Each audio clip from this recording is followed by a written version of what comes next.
Hi அனைவருக்கும் sweet வணக்கம். எல்லாருக்குமே மார்வலோடைய ஒரு பிக்கெஸ்ட் கேரக்டர் அல்லது strongest superhero of Marvel அப்படின்னு கேட்டிங்கன்னா கண்டிப்பாக இவர் ஒன் ஆஃப் த லிஸ்ட்டில் வருவார்னு நினைக்கிறேன். ஸோ தார், காட் ஆஃப் தண்டர், அவரை பற்றி தான் இன்றைக்கி பார்க்க போகிறோம். இன்ஃபேக்ட் வந்துட்டு அவரை பற்றி டைரெக்டாக இல்லாமல் அவர் கையில் ஒரு ஹேமர் இருக்கும் பார்த்தீங்களா, இந்த ஸ்டாம் பிரேக்கர் இல்லை, அதுக்கு முன்னாடி மியால்னியர்னு சொல்லிட்டு வச்சுருப்பார்ல. ஸோ அதை பற்றி பார்க்க போகிறோம். அது எப்படி இவர் கைக்கு வந்துச்சுன்றதை பற்றி பார்க்க போகிறோம். இது ஃபுல் அண்ட் ஃபுல் வந்து மார்வல் காமிக்ஸ் பேஸ்டான கதை கிடையாது, இது ஹிஸ்ட்ரி பேஸ்டான கதை. அதாவது நிஜமாவே இந்த கிரீக் காட்ஸ்லாம் வந்து தார்னு இருப்பாங்கன்னு சொல்லுவாங்க இல்லைங்களா. ஸோ அப்படிப்பட்ட அங்கே இருக்கிற அந்த ஒரு யூனிவர்ஸில் இருக்கிற ப்ராபப்ளி தாருக்கு வந்துட்டு எப்படி மியால்னியர் அவர் கைக்கு வந்துச்சு அப்படின்றதுக்கு ஒரு கதை இருக்குது. அண்ட் அதுக்கும் லோக்கி தான் காரணம். லோக்கி பண்ண ஒரு சேட்டையினால தான் அவர் கையில் அந்த மியால்னியரே வரும். என்ன சம்பவம், என்ன நடந்துச்சு, எப்படி மியால்னியர் தார் கைக்கு வந்துச்சுன்றதை இந்த வீடியோவில் பார்க்க போகிறோம். ஸோ பார்க்க ஆரம்பிச்சிடலாமா?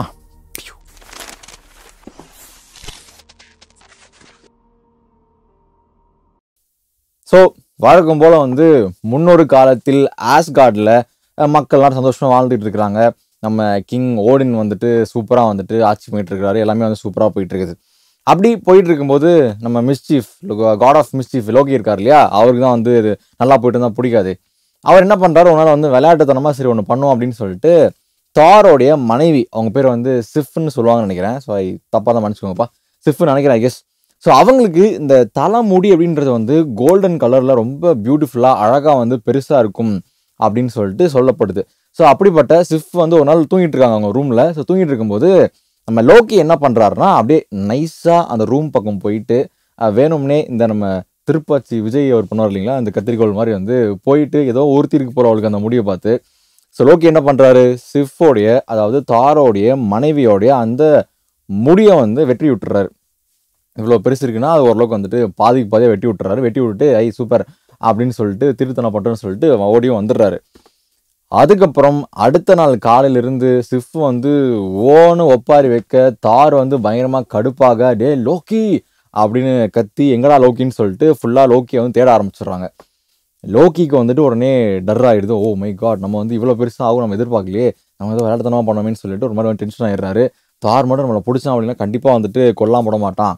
ஸோ அப்படி அவன் நம்மளை எதுவுமே பண்ணக்கூடாது அப்படின்னா நம்ம என்ன பண்ணலாம் அப்படின்னு சொல்லிட்டு லோக்கி யோசிக்கும் போது சரி ஓகே இதுக்கு ஒரு ஐடியா பண்ணுவோம் அப்படின்னு சொல்லிட்டு எங்கே போகிறார் அப்படின்னா, நம்ம ஆல்ரெடி வந்து ஒரு இதில் பார்த்துருப்போம், அந்த லார்ட் ஆஃப் த ரிங்ஸில் வந்து அந்த ரிங் இருக்கும் பார்த்தீங்களா, அது வந்து எப்படி வந்துச்சுன்றதுக்கும் லோக்கி தான் காரணமாக இருந்திருப்பார். அதே மாதிரி இதுக்கும் ஒரு பிளானை போடுறாரு. அந்த பிளானை போட்டது மட்டும் இல்லாமல் அந்த பிளானை நோக்கி வந்து செயல்படுத்த ஆரம்பிக்கிறார். எதுக்கு, அந்த முடியை வெட்டினதுக்காக. சரி அப்படின்னா லோக்கி பிளான் பண்ணார் அப்படின்னு கேட்டிங்கன்னா, எப்படி அந்த ரிங்குக்கு வந்துட்டு அவங்களாம் உள்ளா போயிருப்பாங்க, நம்ம ஓடின்னு லோக்கி அப்படின்னு தான் உள்ளா போயிருக்கும்போது அங்கே வந்து ஒரு டுவார்ஃப்ஸ்க்கான ஒரு இடம் இருக்கும். ஸோ அங்கே போகும்போது அந்த லார்ட் ஆஃப் த ரிங்ஸ் அந்த ரிங்கு கிடச்சிருக்கும். ஸோ அதே மாதிரி சரி இந்த தடவையும் வந்து நம்ம அந்த டுவார்ஃப்ஸ் அதாவது குள்ள மனிதர்கள் அவங்ககிட்டயே போய் நம்ம வந்து ஹெல்ப் கேட்கலாம் அப்படின்னு சொல்லிட்டு லோக்கி என்ன பண்ணுறாரு, அப்படி ஒரு பிளான் மைண்டில் போட்டுக்கிட்டு சரின்னு சொல்லிட்டு போயிட்டு அந்த டுவார்ஃப்ஸோட இடத்துக்கு போயிடுறாரு. அந்த குள்ள மனிதர்கள் இடத்துக்கு வந்து போயிடுறாரு. போயிட்டு ஆக்சுவலாக ஆன் த வேலை லோக்கியை வந்துட்டு பிளான்லாம் போட்டுறாரு. சரி என்ன பிளான் பண்ணலாம், எப்படி வந்து கவுக்கலாம், என்ன சொல்லி ஹெல்ப் கேட்கலான்னு சொல்லிட்டு ஒரு பிளான்லாம் பக்காவாக போட்டுட்டு எடுத்தோடனே வந்துட்டு ஒரு குறிப்பிட்ட ஒரு ஒரு ஒரு ஃபேமிலியை சேர்ந்த ஒரு குள்ள மனிதர்கள் அப்போ அவங்கள போய் வந்து மீட் பண்ணுறாரு. அவங்க பேர் வந்து இவால்டிஸ் சன்ஸ். அதனால் சன்ஸ் அப்படின்னா வந்து இவால்டி அப்படின்றவர் இந்த வெப்பன் மேக் பண்ணுறது, அப்புறம் இந்த பொருட்கள், அப்புறம் இந்த மேஜிக்கல் ஐட்டம்ஸ் இதெல்லாம் வந்து மேக் பண்ணுறதுல ரொம்ப ரொம்ப வந்துட்டு பேர் போனவர். அவங்களுடைய வாரிசான இவால்டி சன்ஸ், அதனால தான் இவால்டி சன், அதோட அவங்களோட பசங்க அப்படின்ற மாதிரி வந்து அர்த்தம். ஸோ அவங்கள போய் லோக்கி பார்க்குறாரு. பார்த்ததுக்கப்புறம் என்ன சொல்கிறார் அப்படின்னா லோக்கி அவருடைய அந்த சித்து வேலையை வந்து ஆரம்பிக்கிறார். என்ன சொல்கிறாருன்னா, இந்த மாதிரி உங்களுடைய அந்த இன்னொருத்தர் இருக்கார் பார்த்தீங்களா, 2 பேர், அதாவது ப்ராக்கு அப்புறம் வந்துட்டு இட்டீரி, அவங்க 2 பேரும் வந்து அவங்க தான் தலை சிறந்த வந்து இந்த வெப்பன் மேக்கர்ஸு, தலை சிறந்த அந்த மெக்கானிக்கல் வேலையெல்லாம் பார்க்குறவங்கன்னு சொல்லிட்டு ஊர் ஃபுல்லாக சொல்லிட்டு இருக்கிறாங்க. அது வந்து எனக்கு வந்து சுத்தமாக பிடிக்கல. அதனால நான் என்ன சொல்கிறேன் அப்படின்னா, நம்ம ஒரு காம்படிஷன் வைப்போம். அந்த காம்படிஷனில் யார் கடவுள்களுக்கு வந்துட்டு பெட்டராக கிஃப்ட்லாம் வந்துட்டு கொடுக்குறாங்களோ அவங்க தான் தலை சிறந்த ஒரு மெக்கானிக்கு, ஒரு இந்த மாதிரி பொருட்கள் பண்ணுறாங்கன்னு சொல்லிட்டு நானே வந்து டிக்ளேர் பண்ணிடுறேன். கடவுளே வந்து நான் ஓடின்னு வச்சு நான் வந்து டிக்ளேர் பண்ண வச்சுறேன்னு சொல்லிட்டு ஒரு விஷயம் சொல்கிறாரு. இதை சொன்னோன்னே வந்து இவால்டியும் வந்துட்டு அப்படியா சரி ஓகே நம்ம தானே பெஸ்ட்டாக இருக்கணும், எங்கள் அப்பாவோட பேரை நான் காப்பாற்றணும், ஸோ நாங்கள் வந்து காம்படிஷனுக்கு ஒத்துக்கிறோம் அப்படின்னு சொல்லிட்டு சொல்லிடுறாங்க. அது மட்டும் இல்லாமல் லோக்கி என்ன சொல்கிறாருன்னா காம்படிஷன் ஒத்துக்கோ, பட் ஆனால் வந்து கூட வந்து நம்ம தாரோட ஒய்ஃபுக்கு வந்துட்டு ஒரு நல்ல ஒரு அழகான ஒரு அந்த கோல்டன் கலரில் வந்து கூந்தலும் வந்து எனக்கு வேணும், அதுவும் நீங்கள் வந்து பண்ணி கொடுக்கணும் அப்படின்னு சொன்னோன்னே அதனால தான் மேட்ரு சப்பை அப்படின்னு சொல்லிட்டு இவால்டிஸ் வந்து ஒத்துக்கிறாங்க. ஏன்னா அது வந்து அது பண்ணுறக்கூடிய சக்திகள்லாம் அவங்கள்ட்ட தான் இருக்குது போல். ஸோ அவங்க வந்து ஓகேன்னு சொல்லிடுறாங்க. இப்போ இந்த பக்கம் வந்துட்டு சாம்பாரணி போட்டு விட்டாச்சா. இப்போது இவங்ககிட்ட ஒரு பேரை சொன்னார் பார்த்தீங்களா, அந்த ப்ராக்கு, அப்புறம் வந்து அந்த எயிட்டின்னு சொல்லிட்டு அவங்கள போய் வந்து இப்போ லோக்கி வந்து மீட் பண்ணுறாரு. மீட் பண்ணி அப்படியே உல்ட்டாவாக சொல்கிறா. அப்படி அந்த இவால்டிஸ் பசங்க இருக்காங்க பார்த்தீங்களா, அவங்க தான் வந்துட்டு ஊர்லேயே பெரிய ஒரு சம்பவக்காரர் மாதிரியும், அவங்க தான் வந்து இந்த ஆயுதங்கள்லாம் பயங்கரமாக தயாரிப்பாங்கன்னு சொல்லிட்டு ரொம்ப வந்துட்டு பேசிகிட்டு இருக்கிறாங்க. இதெல்லாம் நல்லா இல்லை. ஸோ அதனால் நான் என்ன பண்ணுறேன் அப்படின்னா ஒரு காம்படிஷன் மேக் பண்ணுறேன், நீங்கள் கலந்துக்கோங்க, கடவுள்களுக்கு கிஃப்ட் கொடுங்க, அந்த கிஃப்ட்டில் எது சிறந்த கிஃப்ட்டுன்னு சொல்லிட்டு கடவுள்கள் டிக்ளேர் பண்ணுறாங்களோ அவங்க தான் வந்துட்டு தலை சிறந்த ஒரு இந்த இந்த பொருள்லாம் செய்கிறவங்கன்னு சொல்லிட்டு நான் வந்து டிக்ளேர் பண்ணிடுவேன், ஓடியே நான் டிக்ளேர் பண்ணிக்கிறேன்னு சொல்லிட்டு சேம் அங்கே என்ன பிட்டை போட்டாரோ அதே விட்டு எங்கேயும் போடுறாரு.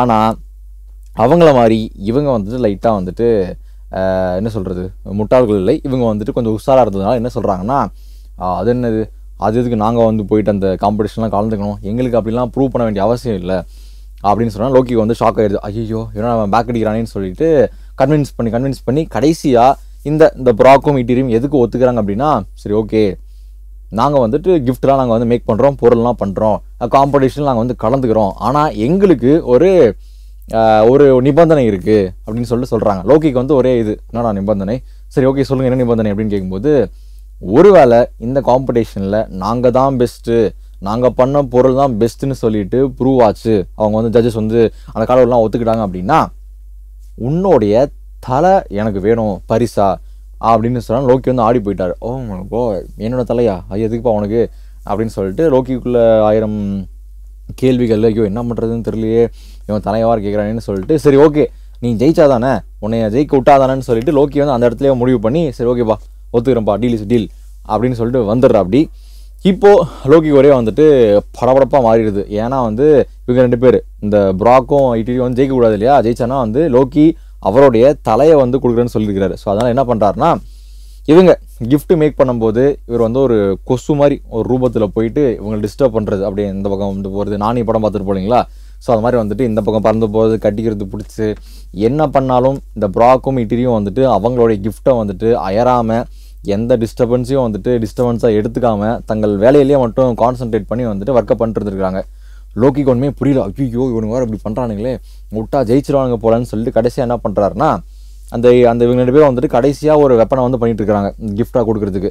அந்த வெப்பனை பண்ணிகிட்டு இருக்கும்போது நம்ம ப்ராக்கு தான் நினைக்கிறேன், அவர் போய் அந்த சூடாக்குவாங்க இல்லைங்களா அந்த அயனை, ஸோ அப்படி சூடு பண்ணிகிட்டு இருக்கும்போது ப்ராக்கோட கண்ணுக்குள்ளே போய் லோக்கி வந்து கடிச்சு வச்சிடறாரு. அதாவது கொசுவாக போய் கடிச்சு வச்சோன்னா வலி தாங்க முடியாமல் வந்து பொத்துன்னு போட்டுடுறா. அப்படி அந்த கடைசியாக பண்ணப்பட்டிருந்த அந்த வெப்பனோட அந்த ஒரு ப்ராசஸ் வந்து தடைப்பட்டு போயிடுது. ஓகே லோக்கி வந்து ஓகே நம்ம வேலை முடிஞ்ச சக்ஸஸ் அப்படின்னு சொல்லிட்டு திருப்பியும் வந்துட்டு போயிடுறாரு. ஃபைனலாக அந்த டேவும் வருது. இந்த பக்கம் இவால்டிஸ் ஃபேமிலியை வந்துட்டு அவங்களோட கிஃப்டோட ரெடியாக இருக்கிறாங்க, அந்த ப்ரெசன்ஸ் அந்த வெப்பன்ஸோட. இந்த பக்கம் நம்ம ப்ராக்கும் ஈட்டியும் வந்துட்டு அவங்களுடைய வெப்பன்ஸு கிஃப்ட்ஸோட ரெடியாக இருக்கிறாங்க. ஸோ காம்படிஷன்னாலும் வருது. எல்லாரும் இல்லை 2 குரூப்பும் சேர்ந்து லோக்கியோட சேர்ந்து போயிட்டு ஆஸ்கார்டில் நம்ம ஓடினை போய் மீட் பண்ணுறாங்க. மீட் பண்ணிவிட்டு ஓடின் என்ன சொல்கிறாருன்னா, ரைட்டுப்பா ஓகே உங்களுடைய கிஃப்ட்டில் என்னென்னு கொடுங்க பார்ப்போம் அப்படின்னு சொன்னோன்னே, முதல்ல இவால்டிஸ் ஃபேமிலி அந்த சன்ஸ் வந்துட்டு அவங்களோட கிஃப்ட்டை கொடுக்குறாங்க. என்ன கொடுக்குறாங்கன்னா, ஆப்வியஸாக தாரோட மனைவிக்கு சிஃபுக்கு வந்து இந்தாங்க உங்களுக்கான ஒரு கோல்டன் சவுரி இதை போட்டுக்கோங்கன்னு சொல்லிட்டு அந்த கோல்டன் முடியை கொடுக்குறாங்க. இன்ஃபேக்ட் அது வந்துட்டு சவுரி மட்டும் கிடையாது, மண்டையில் வச்சதுக்கப்புறம் ஆட்டோமேட்டிக்காக அப்படியே மண்டையில் ஒட்டிக்கிட்டு அதுவே வளரவும் ஆரம்பிக்குது. ஸோ அந்தளவுக்கு வந்து ஒரு என்ன சொல்கிறது, ஒரு பயங்கரமான ரீப்ளேஸ்மெண்ட், கிட்டத்தட்ட ஹேர் டிரான்ஸ்பிளான்ட் பண்ணி வச்சுக்கோங்களேன். ஸோ அந்த மாதிரி ஒரு பயங்கரமாக பண்ணியாச்சா. இப்போ வந்து தாரோட கோவம் கொஞ்சம் குறைஞ்சிருச்சு. சரி ஓகே ஏதோ வெட்டினா பரவாயில்ல அவனே சரி பண்ணுறான்னு சொல்லிட்டு கொஞ்சம் குறைஞ்சிருக்கு. இருந்தாலும் லோக்கிக்கு வந்துட்டு நம்ம தப்பிச்சிட்டோம்ப்பா, நம்ம தலையெல்லாம் போகாதுப்பா, நம்ம வந்துட்டு ஜாலி, ஏன்னா வந்து அவங்கள தான் ஃபுல்லாக நம்ம வந்து கிஃப்ட் பண்ண விடலையேன்னு சொல்லிட்டு சந்தோஷமாக தான் இருக்கிற. அப்படி இப்போது இவால்டிஸ் வந்து அவங்க அடுத்த கிஃப்ட்டை கொடுக்குறாங்க. என்ன கிஃப்ட்னா, ஓடினுக்கு ஒரு பயங்கரமான ஒரு ஸ்பியரை கொடுக்குறாங்க.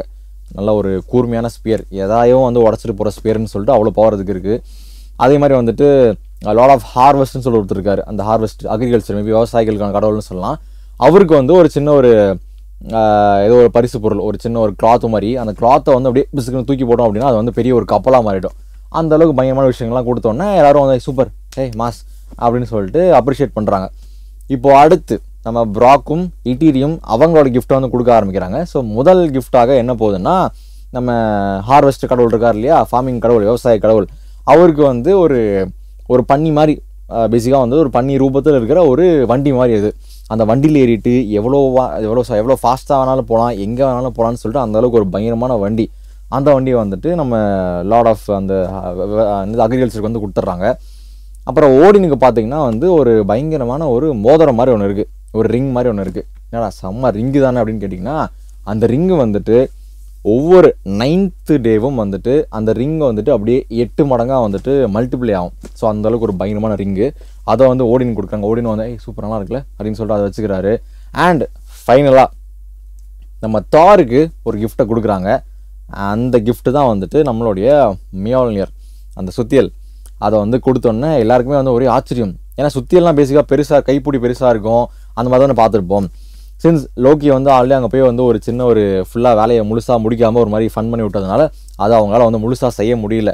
இருந்தாலும் அந்த சின்ன ஹேண்டிலோட அந்த ஹேமரை, அந்த மியால்னியரை தார்கிட்ட கொடுக்குறாங்க. தாரும் வந்து பார்த்துட்டு இது இவ்வளோ சின்னதாக இருக்குது அப்படின்னு சொல்லிட்டு நான் பார்த்துட்டு இருக்கும்போது, நம்ம ப்ராக் என்ன பண்ணுறாருன்னா வந்து நின்று, இது என்னது கட்டுக்கு சிறுசாக இருந்தாலும் காரம் கடுசாக இருக்குண்டா அப்படின்ற மாதிரி வந்து அந்த மியால்னியர் பற்றி எக்ஸ்பிளைன் பண்ணுறாரு. என்ன சொல்கிறாருன்னா, முக்கியமாக 3 பாயிண்ட் சொல்கிறாரு. ஒன்று, இந்த ஹேமரை யாராலையும் எதுனாலையும் எந்த பொருள்னாலையும் உடைக்கவே முடியாது, அந்த அளவுக்கு டியூரபிள்னு சொல்கிறாரு. செகண்ட் பாயிண்ட் வந்துட்டு, இதை ஒரு விஷயத்தை நோக்கி நீங்கள் எய்ம் பண்ணி வீசுனீங்க அப்படின்னா 100% இது அந்த டார்கெட்டை அடிச்சுட்டு அந்த டார்கெட்டை வந்துட்டு போட்டு நாசம் பண்ணிடுன்னு சொல்லிட்டு சொல்கிறாரு.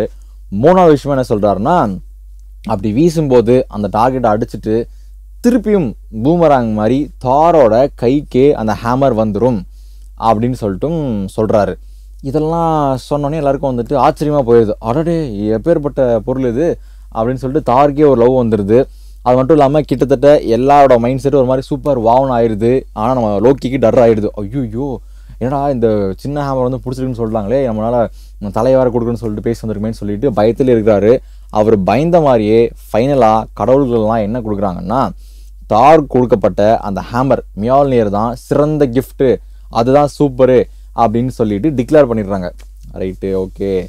இப்போது லோக்கி பொறுமையாக அப்படியே வந்து தகா வாங்க ஆரம்பிக்கிறாரு. நம்ம எஸ்கேப் ஆகிடும்டா, எதுவும் தலையை கொடுத்துருவான்னு சொல்லிட்டு தலையை வெட்டிடும் அப்படின்னு சொல்லிட்டு நைஸாக நழுவை பார்க்கும்போது கரெக்டாக நம்ம ப்ராக்கும் இட்டீரியும் பிளாக் பண்ணி, ஏய் நீ என்ன சொன்ன, நாங்கள் ஜெயித்தோம் அப்படின்னா உன்னுடைய தலையை வந்து கொடுக்குறேன்னு சொன்னியா இல்லையா, ஒழுக்கமாக தலையை வெட்டி வச்சுட்டு போ அப்படின்னா லோக்கி வந்து திருப்பியும் மறுபடியும் தந்திரமாக என்ன சொல்கிறார் அப்படின்னா, என் தலையை தானே கேட்டீங்க எடுத்துக்கோங்க, ஆனால் என் கழுத்தை வெட்டாமல் என் தலையை எடுத்துக்கோங்கன்றாரு. உடனே யாருக்கும் ஒன்றும் புரியல. அது எப்படி கழுத்தை வெட்டாமல் தலையை எடுக்கணும்னு கேட்கும்போது, நான் உன்ட்ட என்ன சொன்னேன், என் தலையை கொடுக்குறேன்னு தான் சொன்னேன், என் கழுத்தை கொடுக்குறேன்னு நான் உன்ட்ட சொல்லவே இல்லை. ஸோ அதனால் என் தலையை எடுத்துக்கோ, ஆனால் நீ வந்துட்டு கழுத்தெல்லாம் வெட்டக்கூடாதுன்னு சொன்னோன்னே ஒரு மாதிரி ஓ ஷிட், லோக்கி வந்து லாக் பண்ணிட்டா அப்படி நினச்சிட்டு இருக்கும்போது நம்ம ப்ராக் என்ன பண்ணுறாருனா, ஒரு ஊசி எடுத்து லோக்கியோட வாயை வந்து தைச்சி விட்டுறாரு. நீ இதுக்கு மேலே வந்து நீ பேசவே கூடாது, நீ பேசினாலே ஒரு பிரச்சனை அப்படின்னு சொல்லிட்டு அவர் வாய்க்கு வந்து ஒரு பூட்டு போட்டுடுறாரு. சரி, அதுக்கப்புறம் லோக்கியை வந்துட்டு ரொம்ப நாட்கள் வந்துட்டு வாய்க்கு வந்து இந்த வாய் தைச்ச மாதிரி வந்து பேசவே முடியாமல் ரொம்ப அவதிப்பட்டார் அப்படின்னு சொல்லிட்டு ஒரு கதை சொல்லுது. அண்ட் இப்படி தான், இது மாதிரி தான் தாருக்கு அவருடைய மியால்னியர் கிடச்சதுன்னு சொல்லிட்டு நம்ம கிரேக்க புராணங்கள் வந்து சொல்லுது. ஆனால் படம் வந்து வேற ஒன்று சொல்லும்.